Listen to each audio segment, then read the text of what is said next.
हम लोगों का कारवां लखनऊ की तरफ चलने के लिए अग्रसर है। हम लोग कल सुबह यहाँ से निकलेंगे और हम सभी सम्मानित साथी जब वहां पहुंचेंगे तो जहाँ पर हम लोग का धरना प्रदर्शन होना है वहां पर हम लोग क्रमबद्ध कतारबद्ध होकर के, जैसा कि वहां पर लोहे की रेलिंग बनी हुई है, हम लोग रेलिंग के इधर उधर नहीं होंगे, बेतरतीब नहीं होंगे, क्योंकि वो वीआईपी क्षेत्र है। तो हम लोग इस बात का ख्याल रखेंगे और गुटखा सुपारी कोई ऐसी चीजें खा करके वहां नहीं थूकेंगे, क्योंकि हमेशा वहां पर सर्चिंग के लिए गार्ड घूमते रहते हैं, क्योंकि वीवीआईपी क्षेत्र है। और हम सभी सम्मानित साथी एक दूसरे के चेहरे से वाकिफ रहे, हमारे सम्मानित साथी कौन कहाँ है कहते हैं। कुछ लगभग यहाँ आने से हम लोग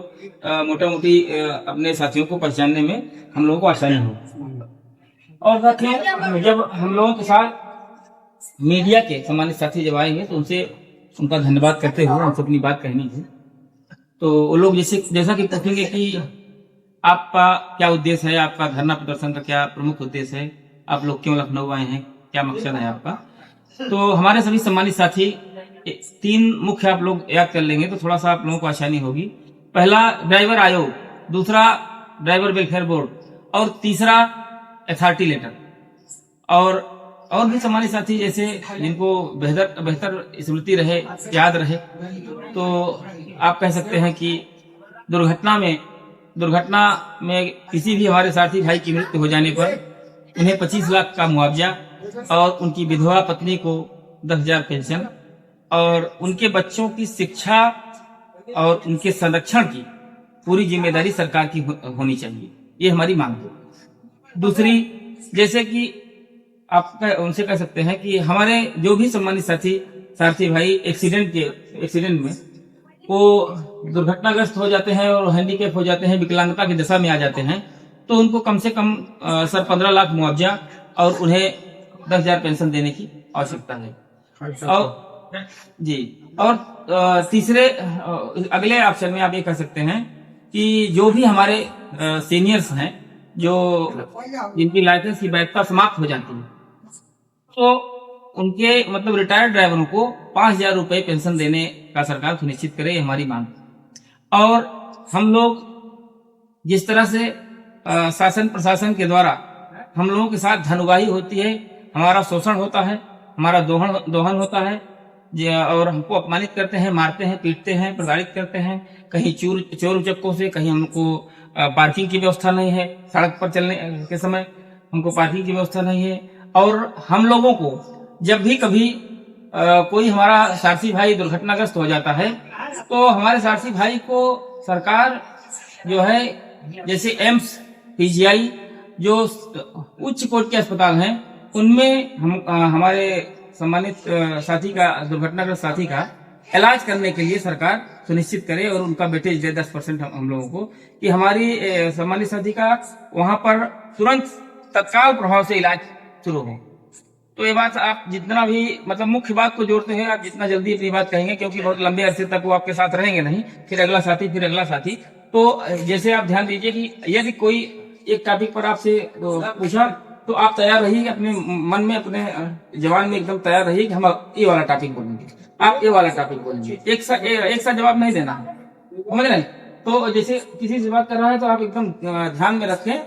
कि जब भी मीडिया का साथी जाएगा आपके पास, चोंगा जैसे ही आपके मुंह की तरफ लगाएगा, तो आप मान लीजिए अर्पित जी ने कुछ दूसरा कहा, उन्होंने ड्राइवर आयोग की बात की, तो आप वेलफेयर की बात करेंगे, फिर आप जो है अथॉरिटी लेटर की बात करेंगे, आप दुर्घटना बीमा की बात करेंगे, आप हमारे मान सम्मान की बात करेंगे, आप अपने शोषण दोहन के विषय में बात करेंगे। तो ऐसे ही पूरी तरह से हमारी बात पूरी हो जाएगी, हमारी जो मांग है पूरी तरह से हम लोग पूरी कर लेंगे। अपने लोग साथियों के साथ जब बातचीत होगी तो उनको लगेगा भी कि ये लोग वास्तव में पीड़ित हैं भी हम लोग, इसमें कोई दो राय नहीं, हम लोग पीड़ित हैं, हम लोग शोषित हैं। तो हम लोग इसीलिए सरकार से अपनी आवाज उठाने के लिए आए हैं। तो सभी सम्मानित साथियों से मेरा विनम्र निवेदन है कि किसी तरह का उग्र और किसी तरह की बेहुरमती, कोई बेतरतीब, कोई भी आप लोग समस्या नई पैदा न करें, नहीं करेंगे वहां पर पहुंचकर। और जैसा कि बताया गया, वॉइस के माध्यम से भी आप लोगों ने सुना होगा, हमारे माननीय प्रदेश सचिव जी ने, माननीय प्रदेश प्रभारी जी ने, तमाम सम्मानित पदाधिकारियों ने बताया हम लोगों को कि हम लोग वहां पर एक शिक्षित और एक व्यवस्थित मतलब अपने जागरूक होने का परिचय देना है कि हम लोग जागरूक हैं, हम लोग अच्छे हैं, हम लोग समाज की मुख्य धारा से जुड़ना चाहते हैं, हम लोग अपने जीवन के लिए, अपने आने वाले भविष्य के लिए हम लोग पूरी तरह से एकदम सरकार से आशान्वित है कि सरकार हमारी आशाओं पर, अपेक्षाओं पर खरी उतरेगी। तो यही हमारे लोगों की जो वास्तविक समस्या है उसको हम लोग सरकार के सामने और वहां जैसे पहुंचेंगे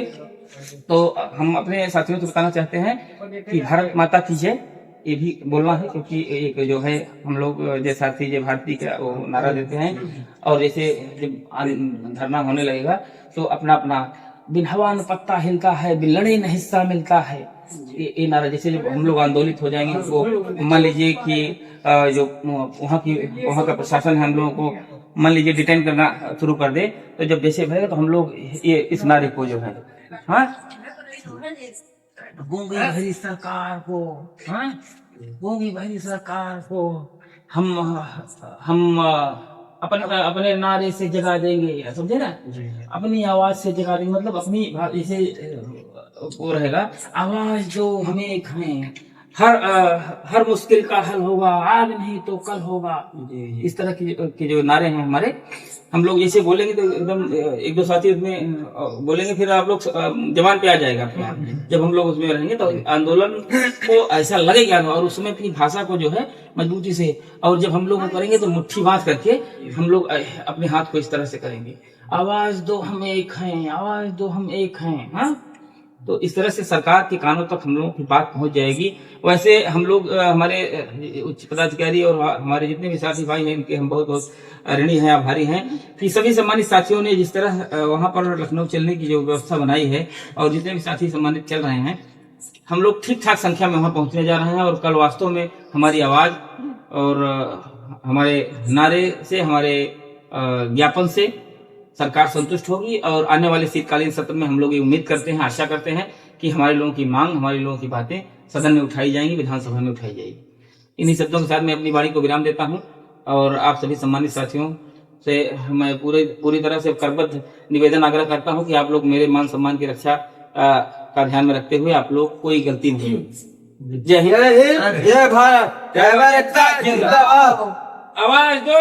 हम एक हैं।